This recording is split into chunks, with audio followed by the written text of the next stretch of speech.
اور اسی میں اس کی عزت بھی ہے۔ آپ کو ایک بات میں بتا دوں، ایک بات، آج یہاں پر سرکار غریب نواز رضی اللہ تعالیٰ عنہ نے ایک بار جس کو غلامی میں قبول کر لیا نا، ایک بار میں توجہ چاہتا ہوں، سہیل میں آپ بھی ہیں، یہ خدام میں سے ہیں، دربار آپ سے میں کہتا ہوں، یہ جو پورے خدام کا آپ یہاں پر ایک انجمن دیکھ رہے ہیں، جگہ جگہ آپ کو یہ نظر آئیں گے، یہ کس کی اولاد ہے؟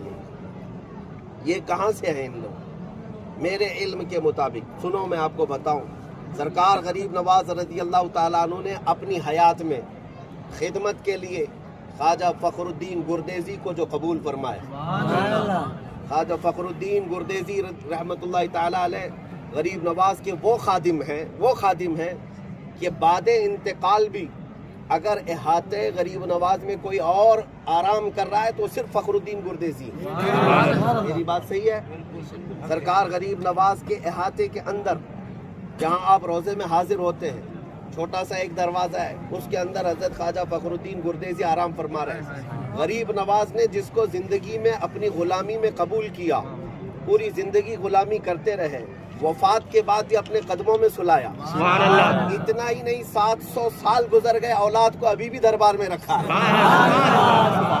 یہ ہے ان کی شان۔ سرکار غریب نواز جس کو ایک بار قبول کر لیں، قیامت تک ان کی نسلوں کو اپنے دربار میں قبول کر لیں۔ بس اسی غرض سے ہم بھی حاضر آئے ہیں کہ آج سرکار ہمیں اپنے غلاموں میں قبول کر لیں، تاکہ آنے والی ہماری نسلیں بھی آپ کا صدقہ کھایا کریں۔ اللہ تبارک تعالیٰ کا بڑا انعام و اکرام ہے کہ ہمیں اس جماعت میں پیدا کیا جنہوں نے اولیاء کو اپنا سردار تسلیم کیا۔ اللہ تعالیٰ نے ہمیں ان منافقوں میں سے نہیں بنایا جو اولیاء سے بغض اور عداوت رکھتے ہیں۔ بہرحال میرے عزیزو، یہ غریب نواز کیوں ہے؟ اس لیے کہ بزرگوں نے فرمایا ہے، تیرے در کی یہ کرامت بارہا دیکھی، تیرے در کی یہ کرامت بارہا دیکھی، غریب آئے اور ہو گئے غریب نواز۔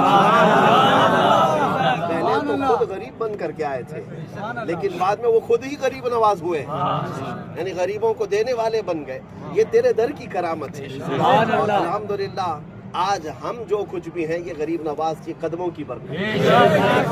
ہماری زبان اپنے آپ سے نہیں چل سکتی جب تک ان اولیاء کی پشت پناہی نہیں۔ میں یہ سمجھتا ہوں کہ ہندوستان کی سرزمین جس پر اس سلطان کا راج ہو، یہاں اگر ہماری زبان بغیر کسی خوف کے کھلتی ہے تو صرف اتنی بات یاد رکھنا، ہماری پشت پناہی یہ غریب نواز۔ ایک بار ان کے پیر و مرشد خواجہ عثمان ہارونی نے اپنے شاگردوں کو بلایا، جس میں غریب نواز بھی ہیں، خواجہ حمید الدین بھی ہے، اور بھی کئی اولیاء کاملین جو ان کے وقت کے تھے، سب کو بلایا۔ توجہ چاہتا ہوں یہ غریب نواز کیوں ہے؟ بلایا اور کہا کہ تم اپنے اپنے مجاہدے اپنی اپنی عبادتوں میں کہاں تک پہنچے، کہاں تک تمہاری طاقتیں اور تصرفات پہنچی، مجھے دکھاؤ۔ تو ان کے ہم عصر جو اولیاء تھے سبوں نے اپنی اپنی کرامتیں دکھائی۔ ایک بزرگ نے اپنے مسلح کے نیچے سے سونے کے سکے نکالے اور رکھ دیا کہ حضور جب چاہوں سونے کے سکے میں نکال کر حاضر ہوں۔ ایک اور بزرگ ہیں، انہوں نے ہیرے نکال کر کے دکھائے۔ اسی مجلس میں بیٹھے ہوئے سب تھے۔ ایک بزرگ ہیں، انہوں نے اپنے جیب میں ہاتھ جتنی مرتبہ ڈالا اتنی موتیاں نکلتی چلی گئی، تر و تازہ موتیاں۔ کہاں سے آئیں؟ یہ کرامات تھی ان کی، کشف و کرامات۔ سبوں نے اپنے اپنے تصرفات، اپنی اپنی طاقت دکھائی۔ پیر و مرشد نے کہا معین الدین تم کیا دکھاؤ، تم کہاں تک پہنچے ہو؟ حضرت خواجہ معین الدین چشتی رحمۃ اللہ تعالیٰ علیہ اپنے جبے میں جو گدڑی لگی ہوئی 16 کلو کا جبہ ہوتا تھا، جس پر پیوند لگے اتنا وزن ہو چکا تھا، اپنے جبے میں ہاتھ ڈالا اور گرم 2 روٹیاں نکالی۔ جہاں سونے کے سکے، چاندی کے سکے، جواہرات اور موتیاں نکالی جا رہی ہیں، وہاں میرا معین روٹیاں نکال خواجہ عثمان ہارونی کے پاس یہ روٹیاں رکھی گئیں۔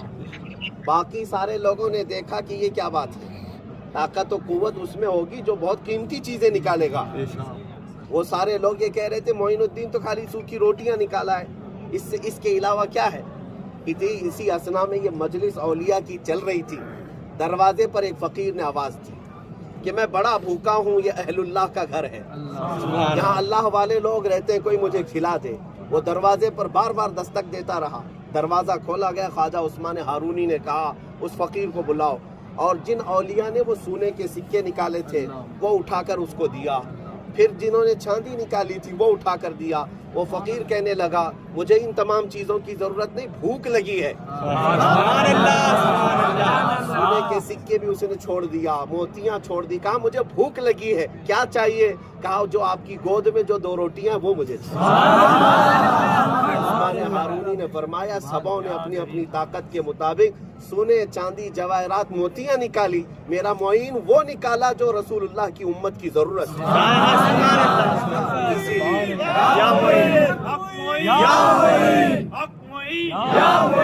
یہ شان غریب نواز، کوئی نوازے میرا خواجہ صدا نوازے، کبھی تو کوئی نوازے میرا خواجہ صدا نوازے۔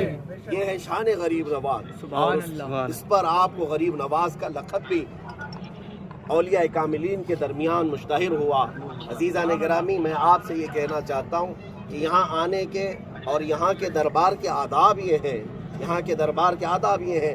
اعلیٰ حضرت امام محمد رضا فاضل جب وہ حاضر ہوتے تو آپ دروازے کے باہر کھڑے ہوتے، اور آپ سے کہا جاتا اندر آئیں تو آپ کہتے کہ ایک دربار کے کتے کو یا خادم کو یہ زیب نہیں دیتا کہ وہ دروازے کے اندر جائے جب تک اجازت۔ ہم جو ہے خدمت گزار ہیں، خدام ہیں، یہ ادب انہوں نے سکھایا ہے اولیاء وقت نے۔ میرے عزیزو، سلطان الہند کا ادب سیکھیں۔